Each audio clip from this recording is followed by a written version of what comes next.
femme mort des suites d'excès de joie dans un bar dans la capitale économique du Cameroun, Douala. Le nommé Tchatchoum Bertrand a brusquement perdu la vie après la victoire des Lions indomptables du Cameroun contre le Burundi, jeudi 10 juin 2022 à Douala.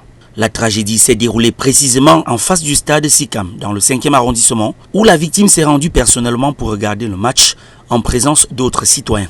Des témoins de la scène macabre expliquent que l'infortuné a très bien suivi le match jusqu'à la fin. Et c'est le cri de joie au terme de la partie qui s'est déclenché en une crise et qui s'est soldée par la mort, malgré l'assistance d'autres personnes présentes sur les lieux.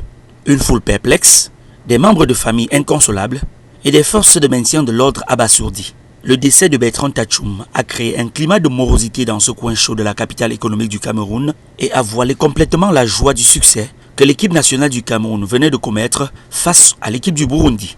Résident au quartier PK13 et totalement méconnu dans ce bar de la cité SIC, c'est grâce à son téléphone portable que ses proches et membres de la famille ont été contactés par les éléments du commissariat de police du 10e arrondissement. À l'exploitation de ses pièces personnelles, l'on a découvert que le défunt était docker en service au port autonome de Douala. Un de ses collègues a précisé qu'ils étaient ensemble au port dans la matinée, mais le travail du jour a été reporté au lendemain à la suite d'un communiqué transmis dans le groupe WhatsApp par la hiérarchie. C'est pour cela qu'il a donc choisi de rentrer avant de s'installer près du stade Sikam pour regarder le match des Lions indomptables dans ce débit de boisson où il a finalement trouvé la mort.